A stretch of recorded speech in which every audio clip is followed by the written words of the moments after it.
Good afternoon. It's Monday, the 10th of August 2020, just after 1 o'clock. Welcome to UK Column News. Your host today, Mike Robinson, myself, Brian Gerrish. We're delighted to have David Scott with us, reporting, of course, from Scotland with Northern Exposure. They're after the children, Mike. So it seems. So we're going to start off with Anne Longfield, who's the Children's Commissioner for England. Now, yesterday, she was saying that on television that we need regular testing of pupils and teachers when they go back to school, regardless of whether they have COVID-19, which is essential for keeping schools safe. So this is a repeat of some comments that she made in a report that was released last Wednesday. It's absolutely clear she's demanding routine testing for pupils and teachers. She went on to say this will be particularly important in the 2020-2021 winter flu season when clusters of flu, Brian, could be mistaken for a COVID-19 outbreak. Remarkable that she knows that, because that just happens to be the subject of that excellent document, which we will cover more on in due course, but talking about the winter of 2020-21, where it suggested that. Absolutely. Now, of course, the argument is whether children are going to go back to school full time and with no restrictions. But Nick Gibb, the schools minister, said anybody that shows symptoms in schools, teachers and pupils will be tested. Not routine testing without symptoms is what he had to say. And then Gavin Williamson also weighed into the discussion. The latest research, which is expected to be published later this year, makes it clear there's little evidence that the virus is transmitted at school. So the government trying apparently to sort of backtrack on this a little bit. Now he's referring to a report which has apparently been done by Public Health England, which is looking at transmission rates amongst 20,000 pupils and teachers in 100 schools across England at the end of the summer term. But I'm not clear, Brian, why that can't be released, why it's taking months for that to come out, why it needs to be later in the year. Well, my opinion is that the British government at the moment lie on a daily basis, and because they are lying and falsifying statistics and deceiving the public, they've got to be very careful with every document, because that could be the one that unlocks Pandora's box of their dirty deeds. Absolutely. I think it's fear. Absolutely. Now, David, coming back to the Children's Commissioner report, this was released, well, actually, this particular statement from the Children's Commissioner released in March 2020, describing the act. Which act are they talking about? Introducing new powers to detain children on public health grounds. Yes, this is the Coronavirus Act, and they're raising concerns, and the concerns they're raising seem valid indeed. Under the subject, detaining children on public health grounds, they write, the Act also introduces new powers to detain children on public health grounds for a period of up to 14 days. I agree this may be necessary in order to prevent the further spread of disease. However, I'm concerned that the Act allows this to be done without consent from someone who is responsible for the child, and only requires reasonable steps to be taken to inform someone with responsibility of the detention.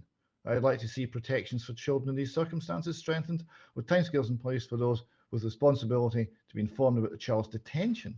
I would also like data to be made available to me in all instances where the child is detained using these powers. So they're ringing, quite rightly, alarm bells that the government has taken, as part of the COVID Act, the right to seize your child. I know me to try and tell you about it, if our wise overlords deem this as the right and proper action.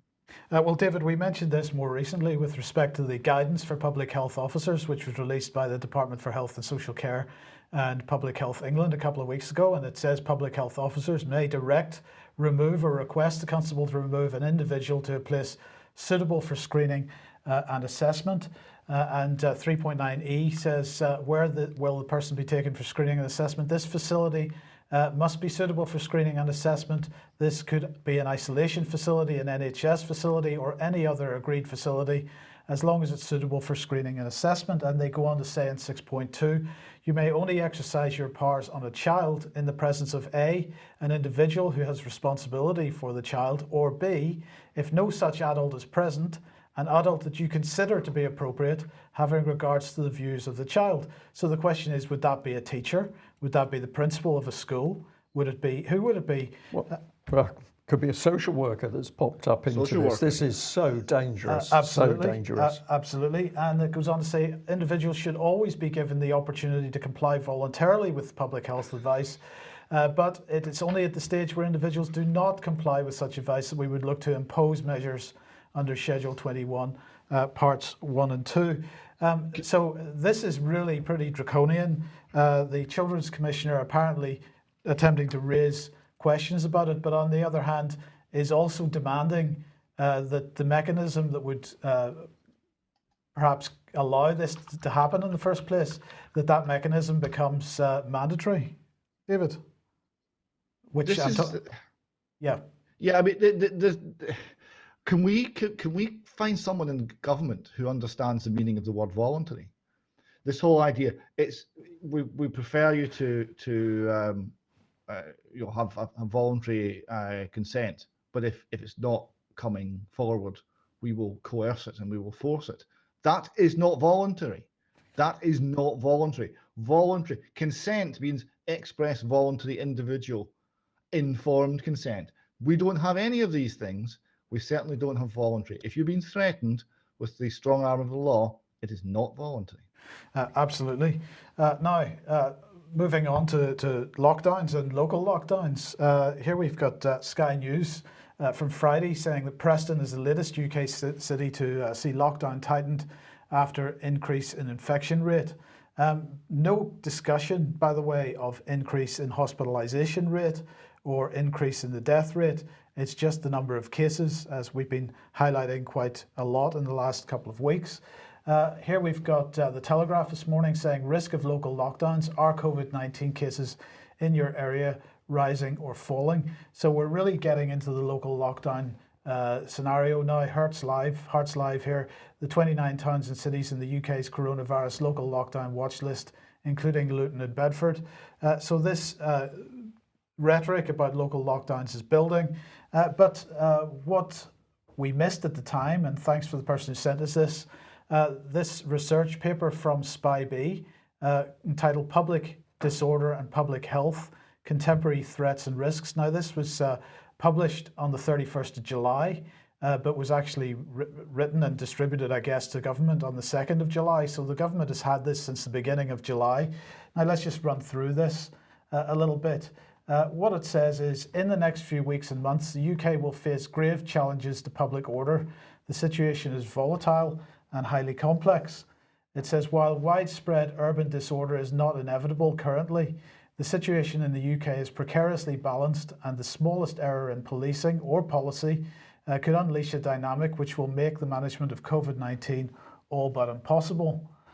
Government should take account of intelligence on community tensions and other factors that may be inflamed by the extension or imposition of local lockdowns. And it goes on to say public health measures are never simply scientific decisions, and the consequences in terms of public order and ultimately for public health could be serious if lockdown imposition is ill-judged.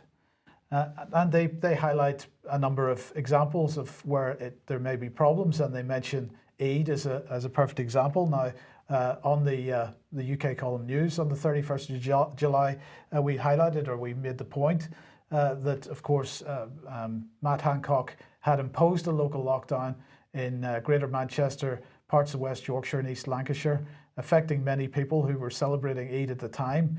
And so it looks like the government has been given some kind of warning, David, that imposing local lockdowns in this way has the potential to kick off serious civil unrest. But it's almost like they're looking forward to that. Well, have they been given a warning? I read this document, and it was vague in the extreme. It was like a summary for the stupid of what had been in the press for the previous 3 weeks. I mean, it didn't read like a briefing document. There was no insight. There was no policy. There was no framework of theory of a coherent understanding of the situation. It was just, here's the thing, and it just went on and on and on. And well, you know, the COVID response might be unfair, and BAME people might be unhappy about the number of times they're being stopped, and we're finding more black people per 100,000 than white people because of non-compliance with COVID regulations. And we have to worry about the extreme right, and we have to worry about Eden. It just went on and on and on. There wasn't really advice. It read like a bunch of officials trying to write something so that whatever happens, they can turn around and say, well, we warned you, so it's not down to us. It just seemed an abdication of the responsibility to think about their actions. It was very disappointing.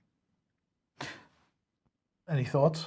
Lots of thoughts. So I'll wait till I talk about the BBC in a minute. Mike, okay. Well, let's move on. Well, if we're worried about local lockdowns, well, it gets even more local, because we're going to be locking down individuals on the basis of what they are. So the Telegraph this morning reporting that obese people in coronavirus hotspots will be told to stay indoors to combat the second wave. David, I'm particularly concerned about this one. What is the definition? Well, this is one thing. Is it BMI? Because that doesn't really work too much, but never mind. It does remind me of the film about the zombie apocalypse where the fatties went first. I'm just wondering if someone's actually just playing this one for laughs now. Well, I'm going to say they're not, David. Everything that's being done at the moment is very carefully calculated by the government, and they know exactly what they're doing. So earlier this morning, I was saying to somebody that when you hear people describing what is happening in this country as stupid or ridiculous, this is a very big mistake, because none of it's stupid or ridiculous. It's been very carefully calculated for the result. Now, over the weekend, there were various anti-lockdown protests around about the country. Piers Corbyn was in Bristol, and the Bristol Live was pretty much the only mainstream newspaper that I could see that covered this in any particular way. And perhaps we could add to that, Mike, that Tony Gosling, of course, who was operating on a local FM channel until very recently, he's been silenced because they don't like him talking out on alternative subjects in Bristol. So. Okay, so Bristol Live covered his, but according to them, it was just a few people at that one, but Liverpool seems to have been very much a key protest, and quite a number of people out there. NHS workers slam scaremongering as pandemic deniers fill Liverpool Street. So where anybody that is questioning the narrative, they become pandemic deniers. So a reasonable number of people out there, but nonetheless, these protests going on right across the country. Now, there was... Sorry, Mike, clever headline, isn't it, that you use the NHS, the brand of the NHS, to attack the people who are on the streets. Absolutely. Yeah. Now, there was a fantastic little presentation from a young woman at the event. So let's just have a listen to a little bit of what she said. Number one, mind space. From the Institute for Government, it's a document that was created in 2010 by the British Gov, which discusses how mind control is used to influence the change of behaviour in society. That's mind space. And I strongly encourage you all to read that document and to understand why our futures are at such stake.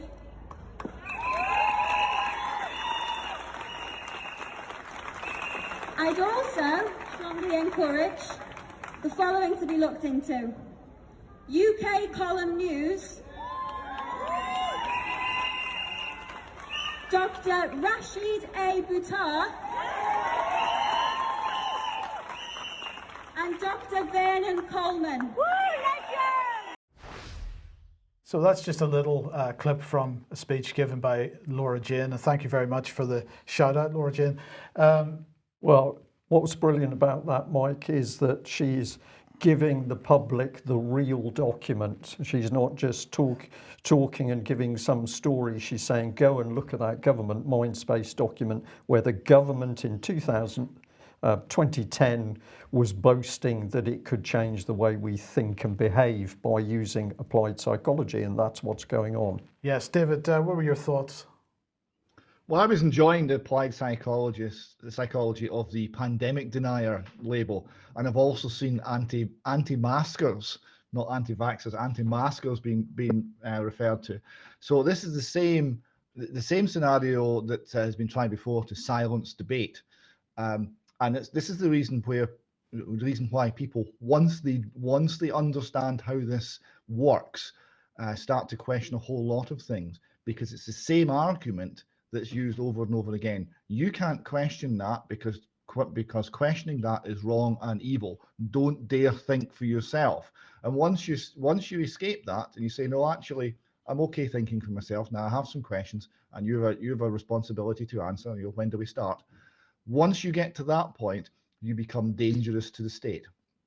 Absolutely. Now, this is the website for the organisation that's running this. #SaveOurRights if you want to find them on social media. I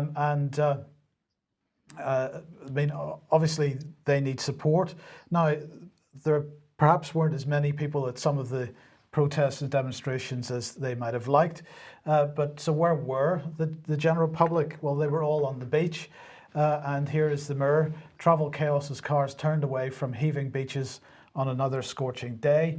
Here's the Independent. UK heatwave chaos on beaches as Britain swarm coastlines and cause 2-mile traffic jams. And Brian, what occurred to me was, well, this is in fact a form of protest here, because everybody on these beaches, well, they're pretty much ignoring all the social distancing argument. They're certainly not wearing masks. They're getting on with their lives. And so while they're not out in the city centres with placards, they are certainly making their own statement. Yeah, I would agree with that. Mike was very noticeable. Obviously, we're down here in prime holiday territory in Plymouth and close to Cornwall, etc. So a lot of people down here to the beaches. You could tell with the traffic on the roads that it was like people just desperate to be let out of their boxes. And yeah, I think the people who've gone to the beach are going to go there because they are realising that something nasty is going on and they wanted to get away from it. But, sorry. Go ahead. David, I was just going to say, maybe the protest groups should be considering moving from the centre of cities to the beaches, because that's where the people are, perhaps where their audience is. Well, yes, or I suppose you could really argue that going to the seaside is a form of protest now, because anything that's normal is a form of protest. Going into a shop without a mask on, smiling at a shop assistant and talking to them as a normal human being is becoming a form of protest. Anything that's normal is good, but the people who are actually standing up and exposing how it's done and the documents, they're especially good. So thank you very much for all of those. Absolutely. Okay, Brian. Well, let's follow on with the beaches. And of course, the BBC headline is Coronavirus, How to Stay Cool in a Face Mask as Hot UK Weather Forecast. Now, David mentioned or used a phrase just now, summary for the stupid. I think we've got £4.3 billion worth of organisation, which is one summary for the stupid. This article by the BBC is just extraordinary. Let's have a look at what was said. Well, it was going to be sweltering. That was the start of it. You've got to choose the right mask. You've got to change what you put on your skin. And is advisor advisory? Above all, stay hydrated. So I've just taken the key headlines in that article. But if we get into it, we'll see why this article just so unbelievably dangerous and devious in what it's doing. So this is the journalist, Francesca Gillett. She's journalist at BBC News UK Online, and let's have a look at what she had to say. So it said you should choose a mask of breathable material, cotton or bamboo. There's a bit of a clue in that, isn't there? Because that word breathable is there, but that's what you should do. Avoid surgical masks, they aren't that breathable, and they're not the best at keeping cool. Consider a mask that is lighter in colour. So you might want to get some colour coordinated mask, but there is the word breathable appearing there, but this is all fairly loosely put together. So on it goes. Don't put your mask in the freezer because you might suffer from cold burns, but you might try putting a towel in the freezer. Okay, so a little bit of a, well, I don't know what we describe it as there. You can't put your mask in the freezer because you could burn your face, but you could put a towel in the freezer and not burn your face. Use sun cream and a water-based moisturizer. Remove the whole visor contraption and mop your brow. Okay, so people in shops wearing visors, but according to the BBC, no, you don't need those, so fine, happy with that. And then we are, take water as a covered mouth may increase the danger of dehydration. Choose a cooler time of day and wear a hat. Consider taking a battery powered fan. Now, David, I've got more, but this is talking to a child who's not very bright on a subject that you don't really know anything about yourself. This is incredible, right? You know, we have experienced hot weather before. A breathable mask, really, a mask that lets air go through, right? Why are we doing this? What's the risk? Why are we doing it? We're outside. There is no risk. There's no one's dying. Everything's fine. Why don't we stop? Why can't they ask that question? Why can they not look at the huge amounts of scientific data? We've all read the papers that say masks, major health concerns with these, they restrict your breathing. They're going to cause problems. They're going to cause problems for a lot of people. If you then put the stress of high temperatures on top of that, and maybe strenuous activity if you're out in the outdoors, that's magnifying the risk. We're not talking about risk. Why are we not talking about risk? Why can we not get an answer from anyone in any government that says what the medical risk assessment is for this? Well, David, why is the BBC not asking any questions? Well, I'm going to say because many of the journalists in the BBC are simply not bright enough to know the questions that they should be asking. But of course, the BBC is a propaganda arm of the British government, and the British government wants the public to wear masks because if they can control people during summer day to wear a mask on some occasions but not on the other, you can control people to do anything the government wants, exactly as that lady Laura Jane was saying with the Mindspace document. But at the end of the article, it got more interested because they brought in the might of the Johns Hopkins University in America. And let's have a look what was said. So this is the first bit. Johns Hopkins University advises anyone who feels lightheaded, dizzy, or is finding it harder to breathe to get out of the heat. Don't take the mask off. Nothing about that, no. And here we are. How someone will respond to heat stress while wearing a mask depends on a combination of the intensity of the heat, the duration of exposure, and any underlying medical condition.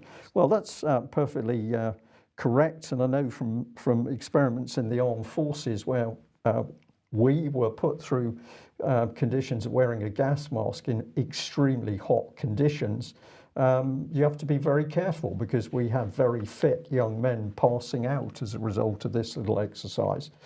Regardless of the type of mask, don't try to make your face feel cooler by dousing the mask in water.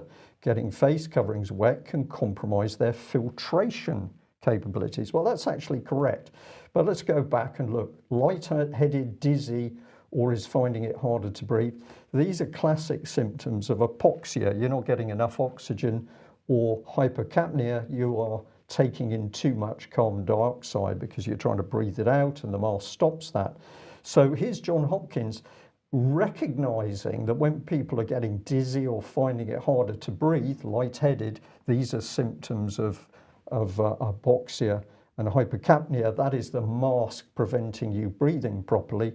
And of course, that is going to be much worse for older people and worse for anybody in high temperatures. But look at this one. Getting face coverings wet can compromise their filtration capabilities. Well, what's going on here? Because basically the water can stop oxygen in and CO2 out to put you unconscious. And I've said here, possibly death. This is a torture technique, putting a cloth over somebody's face and nose and mouth and wetting it. The Chinese were up to this in the Korean War, so it's a known torture technique. It's called waterboarding, and I think we were doing that in Iraq, weren't we? Well, allegedly. Allegedly. So this is immensely dangerous stuff. The BBC not warning of the dangers of masks on a hot day to people who've got lung conditions and heart conditions or are elderly. They are telling you you should be choosing a better sun lotion to put on. This is very dangerous reporting, and we're going to label this, I think, correctly as absolute fake news. And just to show the point that UK column does what it preaches, we took the opportunity to email the journalist this morning. This is only part of the email that she was sent. Dear Francesca, I was very concerned to read your article, Coronavirus, How to Stay Cool in a Face Mask as hot UK weather forecast. Since it failed to address any of the real medical issues and risks of wearing a face mask, instead of alerting and advising the public of the real risks, your text distracted the reader into irrelevant and potentially dangerous side issues. Despite many medical articles warning of the adverse effects of masks on breathing, in particular risks of hypoxia and hypocapnia, none of these risks are highlighted in your article, nor have they been reported by the BBC in general. Significantly, the hypoxia and hypocapnia, missing there, risks are exacerbated by hot weather conditions, and far more so for elderly people and others with pulmonary and heart conditions. Full, close-fitting, close-weave masks pose a particular risk, more so when the material is thick. You suggest a towel which has been put in the freezer could be used as a mask. This is surely impractical nonsense. Where are the freezers on the beach? Your article skews the reader from the real risks of restricting breathing into diversionary discussion of sunblock and water-based moisturiser, etc.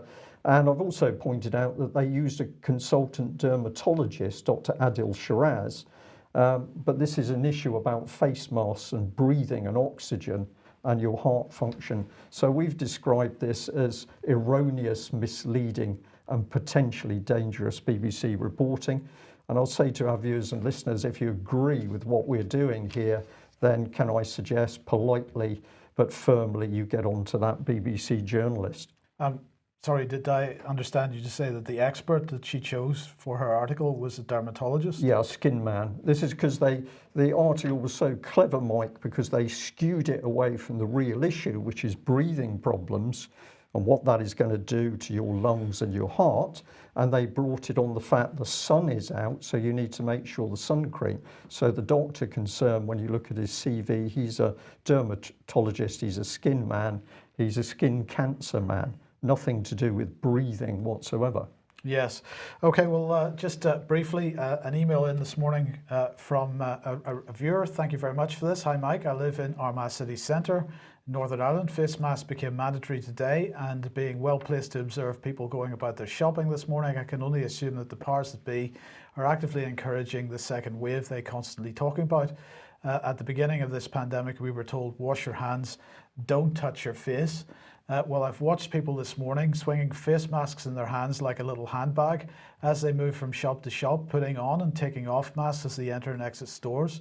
I can only assume that Robin Swan et al. In Stormont have mandated masks to keep case numbers up while awaiting the vaccine, and the mask wearers will stampede to be first in line. This is a reasonable point, David. Of course, is one of the ridiculous aspects of the whole thing is that. And you know, even just watching sports people, Formula One drivers, while they try to talk to a camera with a mask on, and they're constantly having to adjust it, and they're touching it on the front, totally against all the advice. The government must understand that, of course, in proper, normal day-to-day life, it's inevitable that people are going to touch their faces more as a result of wearing masks rather than less. Absolutely. I was out to, I was in a cafe a few days ago. I was watching a family come in, they were all masked up. The girl who would be 16, 17 and healthy, at no risk. I mean, if you look at the statistics, much more risk of being struck by lightning. She was at no risk. She had a mask on. She was constantly touching and adjusting this. It was never out of her hands. she was holding it over her mouth, actually holding it on, and then she was touching it. At one point, she was chewing the mask. You're looking at this and think, this is not healthy. This is no way to live, and this is not going to do anything for public health. Quite the reverse. Indeed. Now, David, you've had a report from a Scottish hospital.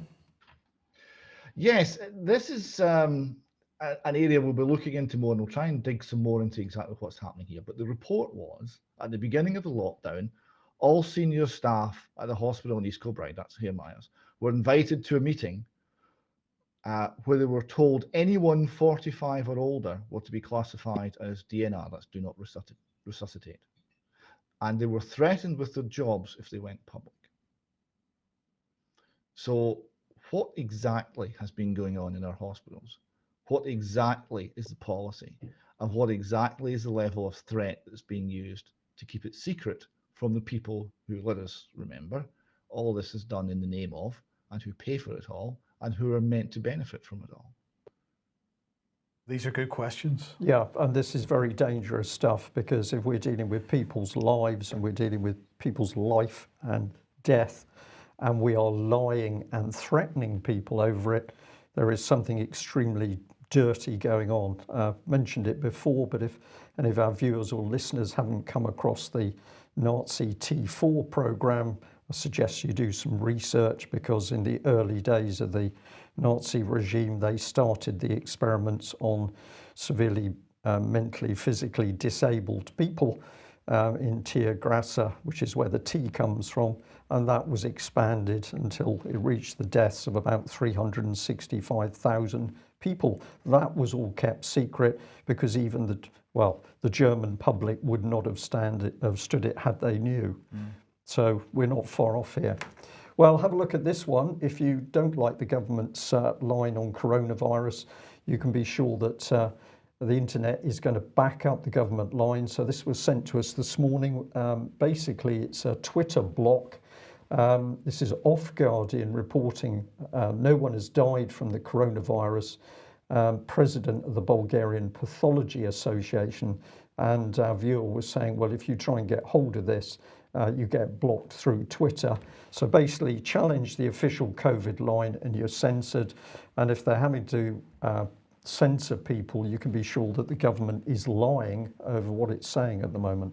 Absolutely. Now, moving on to economic news then.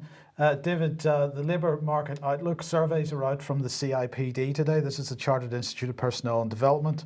And well, let's have a look at what they're saying.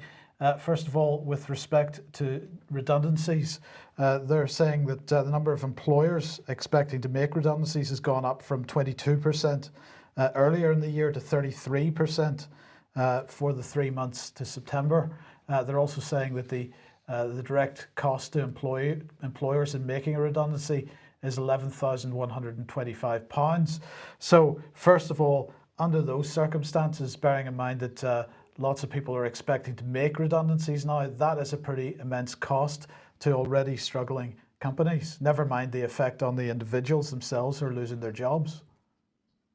It often pushes companies over the edge. In fact, the state recognises this, because they actually guarantee the redundancy payments, because often the redundancy payments are the thing that takes a struggling company and puts it out of business, because they find themselves unable to adjust to the new circumstances quickly enough, because of the cash flow implications for the state mandated redundancy payments.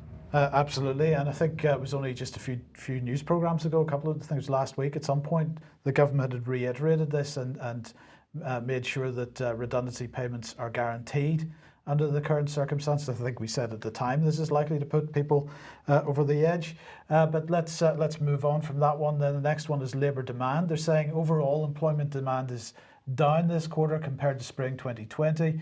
The net employment figure, which measures the proportion of employers planning to increase or decrease staffing levels, dropped from -4 to -8.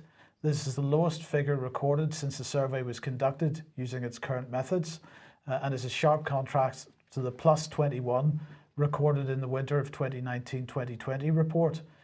So that is a huge shift, David. It is, although it almost seems like is that all, because the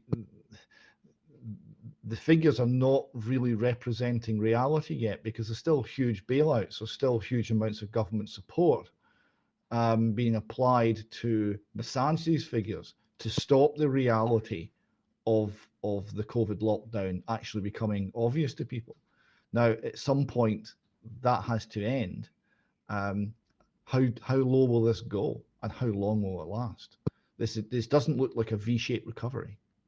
No, it certainly doesn't. And then the final point that they're making is about pay expectations. Well, basically don't expect any kind of pay rise. In the private sector, basic pay expectations were 0.8%, while the public sector, they were 1.7%. I'll believe that when I see it. I think that many companies not in a position to raise salaries at all. Right, okay, let's move on then. If you like what the UK Column does and you would like to support us, then please head over to ukcolumn.org/community. There are options to help us out there. Indeed. Well, is it good news or bad news? We reported that NewsGuard was taking an interest in the UK Column. We understand that if you go searching for the UK Column now, you can come across the fact that we've been given, have we been given a tick, Mike? We've been given a red shield with an exclamation mark on it. Oh dear, so it would appear that contrary to this slide, that we've been branded by NewsGuard. It was a secret trial, so we don't know who was present in the meeting. We don't know how the decisions about us were made, but we're going to do our best to find out. But if you like what we're doing, we are going to need your support in the future to stand up against very powerful multi-million dollar government-backed, intelligence agencies-backed organisations that say they're there to make sure you know whether you can read something or not. So we've obviously ruffled a feather. Or two, yes. Or two. Hopefully. Now, just a quick reminder here that we will be taking a summer break this year, and so the UK Column office will be closed from the 17th to the 28th of August, which means that this coming Friday is the last UK Column news until Monday the 31st of August. Indeed. I think we'll appreciate. We won't be going to these hot climes, of course, because we don't have the appropriate immunity passports. Anyway, there are no flights left anyway, because the airlines are going out of business. So there we go. Okay, but we would like to say a very big thank you to all of our supporters and people who've donated, taken out subscriptions. It's clear we're appreciated, and that's a huge boost to us. So thank you very much for that support. Absolutely. Now, David, heading up to Scotland here. Well, England and Scotland here. We've got the registered vote form here. And for England, point 4 says your date of birth. You've got to put your date of birth on the form. And it says, if you don't know your date of birth, please tick if you are under 18, 18 to 75, age 76 or over. Now, it's normal in England, at least, that you would, perhaps if you were 16 or 17, register to vote on the basis that you'll be 18 by the time the next election comes along. But it seems that things have changed in Scotland.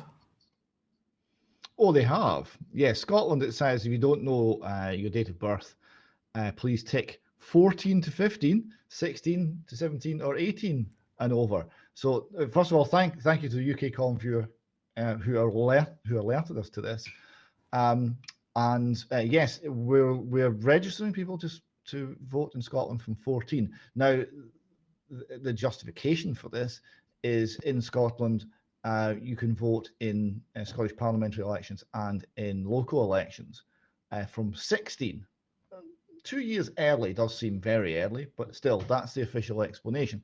You see here, Glasgow City Council are advertising that you can register to vote from 14 to 17, but this is so you can vote age 16 and on in local authority elections, and 18 and on in national elections for Westminster.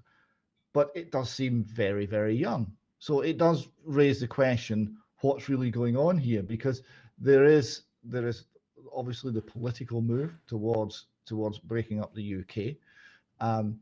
There is a recognition in nationalist circles that that school children coming through state-mandated, state-controlled education are coming out with certain attitudes, and those attitudes are aligned with the state, in this case, the Scottish state. And if you can get as many of those young people to vote, you'll get a result you want. And as they get into real life and they're longer away from state-run organisations like schools, the little creators tend to think for themselves, and they develop all sorts of their own opinions, and you can't control them anymore. And this is not good. And then they get old and they don't care anymore, and they'll tell you exactly what they're thinking, and they've got more life experience than the politicians have, and it goes really badly. So you want to catch them young. So I'm just wondering just where the 14-year-old voter registration is really going, and whether this is going to be an attempt to manipulate future referenda so that the result that the nation doesn't want can be engineered. Absolutely. I think it also heads in the direction of where adult responsibility is. So you give 14-year-olds the votes, then 14-year-olds are okay to make their own decisions on sexuality issues and who's going to sleep with them. So I think this will be about lowering the age of consent. So this is the Greta effect? Yeah, I think that's what it is. The other thing I think it's worth saying is we're talking about 14, 15, 16-year-olds getting the vote, but youngsters that have, for no fault of their own, been involved with social services says it will look after them until they're 25. So where children have been abused within the so-called child care system, when they try and escape that system, even when they get 18, they have still got another 7 years of being under the control of the Scottish or the British state. So very, very dangerous things happening here, David. David, what's going on with the Scottish Child Abuse Inquiry? Well, I just wanted to highlight some of the protocols they're using here and get your reaction to them. So this is what they're saying about when people go to the Scottish Child Abuse Inquiry and provide information. What then happens to that information? So they say, if you name someone as an abuser at a private session or interview, we will pass the name on to Police Scotland, which seems reasonable. We will tell the police what you said about the abuse by that person, what you tell us when and where it took place, and the general nature of the abuse you have described. We will do this so that the police can assess the current risk that person may pose to children and or vulnerable adults. It's not for us to assess that risk. They're not saying we're passing it on to the police so they can prosecute. The police are going to assess whether that person is an ongoing risk. Let me give you a scenario. Someone engages in terrible abuse, abusing their power, but then retires and is living comfortably and is elderly. Are they immune? Do they have some sort of get out of jail free card? It seems a very strange way of expressing it. So they go on and say, if you tell us that you abuse someone else, your name will be passed to the police. So that's an attack on people who have been in highly abusive situations like Satanist ritual abuse, where they're often forced to abuse other children. So that's saying we will pass your name to the police. So that's, again, silencing that information. And it also says, if you tell us anything at a private session which suggests that the life of another person may be at risk, then they're going to take action. Fair enough. And it goes on. If you tell us you were abused, we may have to share your name and allegations with the organization responsible for your care at the time and anyone you named as an abuser. So if you go as a person who's a victim of childhood sexual abuse, you go along to the Scottish inquiry and you tell them what happened to you, they are saying that they are going to go and tell the abuser what you said. Now, we know of cases where people have started to get death threats and intimidation because of what they said to the inquiry. So is this safe? Is this an inquiry that's there to support the victims of abuse, or is this an inquiry that's there to close down the questions about child abuse in Scotland? We are very concerned about what we're seeing here, and the lack of any real progress on dealing with the problem. David, it strikes me that well, we're pretty much out of time for that one, but it strikes me that this pretty much validates what you were saying about this inquiry from the very beginning. Yes, I mean, we were very concerned about so many aspects of this, not least of which was the political removal by John Swinney of Susan O'Brien QC, who was running the inquiry. It was a group of three, and they all resigned. And they all resigned. And Susan O'Brien was absolutely explicit in citing political interference from John Swinney as the reason she was forced out. So against that background, there was much concern. But when you see how the rules are now arranged and the experience of people going into this inquiry, it doesn't seem to be there to enlighten the country. It seems to be there to provide a safety valve to allow the pressure to be released and information to be kept controlled. I totally agree with that. And of course, it's fascinating to see how convenient COVID has been, because COVID has helped that inquiry disappear into the long grass, and the ICSA child abuse inquiry for England and Wales also gone into the long grass. And of course, remember that ICSA denied the key witness from the abuse in Beechwood Children's Home, denied that witness the opportunity to speak at the inquiry. So I think it's pretty clear what the aim of the inquiries is, and that is to keep the lid on the whole affair. David, moving on to defence then, and the Telegraph here has an article from Major General Julian Thompson. The headline is, "Our sovereignty and defence matters will mean nothing if we're drawn in by the EU's siren song." Yeah, very good article, this. He continues, the EU has made it difficult to dip in and out of its defence systems. Participation in one often then requires you sign up to the other. Now, this is essentially the analysis that David Ellis has been delivering for some years, and it's refreshing to see it coming from this source and in the Telegraph. They go on to describe it with more depth. So buried deep within the Brexit negotiations is an EU siren song. The temptation dangled by the political declaration is for the UK to participate formally in EU defence structures in return for financial benefits to the UK defence industry. That's spot on. That's exactly what's been suggested. It continues, as explained in the recent paper by the Centre for Brexit Policy, titled "Replacing the Withdrawal Agreement," there is no requirement for the UK to do this. We should firmly decline.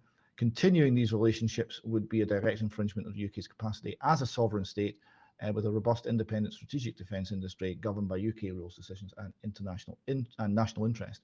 Agreeing to participate in the schemes put forward in the political declaration would maintain the defence aspects of the EU treaties and allow the EU to impose its policy on UK defence matters. A really timely warning. And he sums it up here in just a few words. The choice with the EU's siren song is clear, just say no. So this is very interesting, because we're seeing the full David Ellis analysis of this, which is you cannot dip in and out.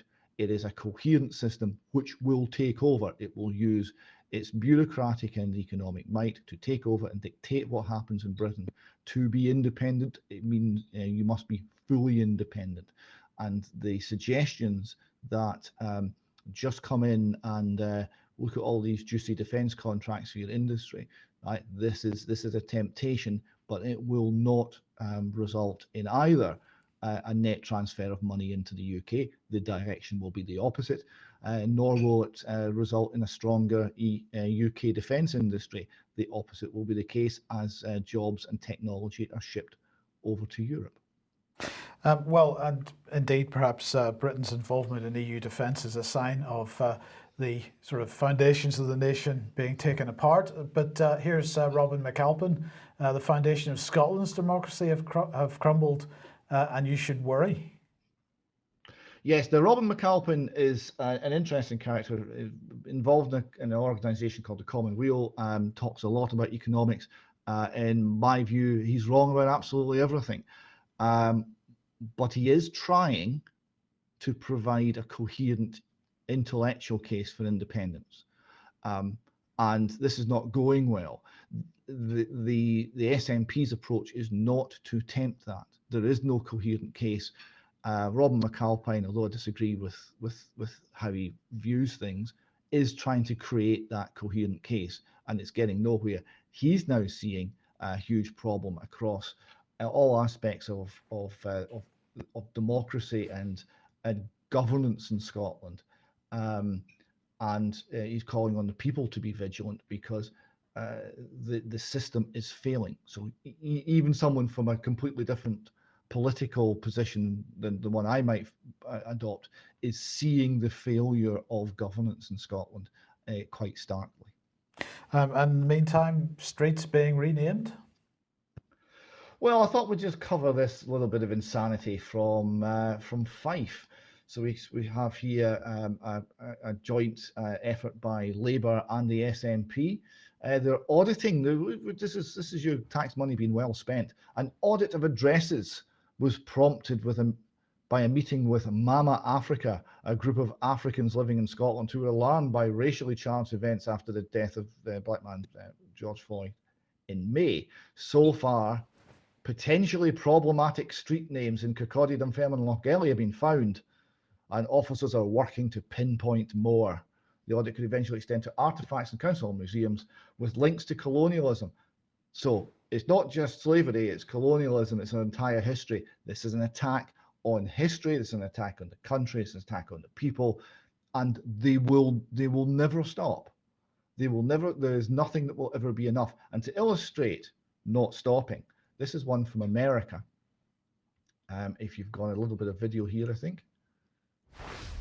So today, I'm calling for the abolishment of history classes in Illinois. We're concerned that current school history teachings lead to white privilege and a racist society.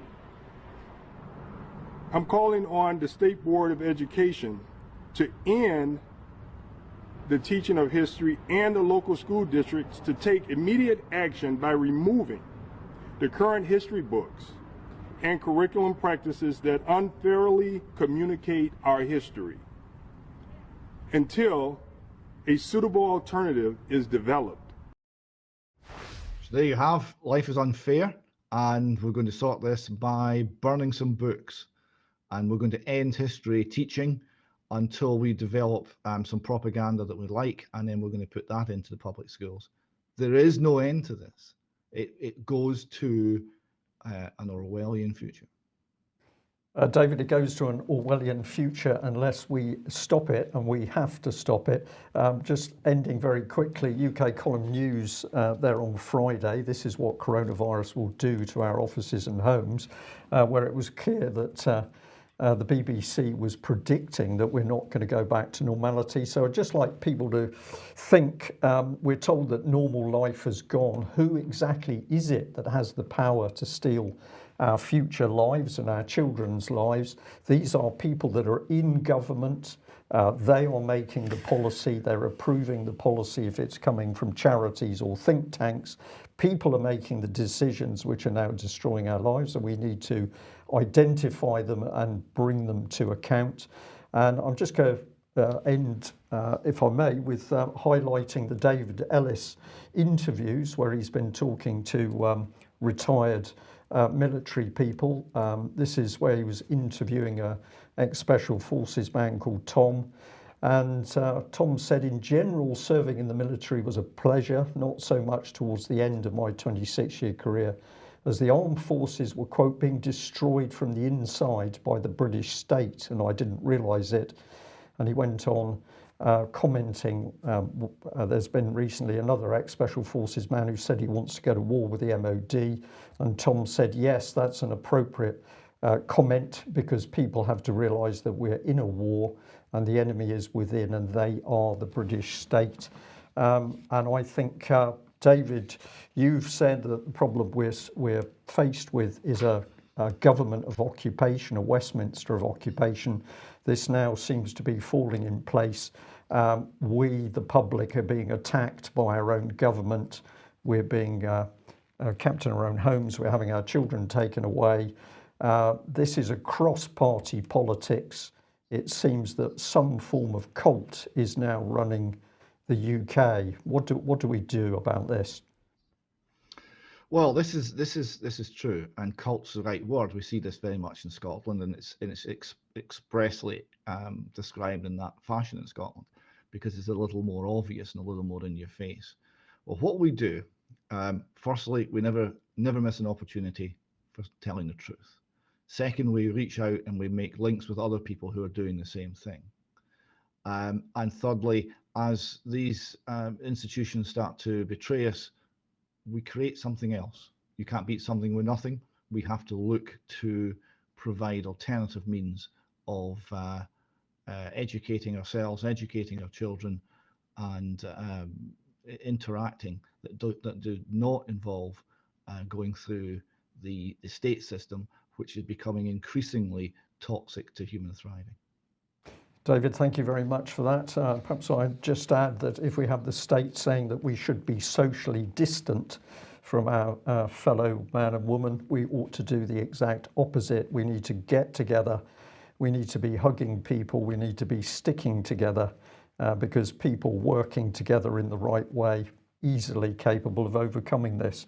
So we'll end on a positive note there. Thank you very much to our viewers and listeners today. We'll be back on Wednesday for the final before we take a holiday break. David, thanks very much for joining us. Thank you. Bye-bye.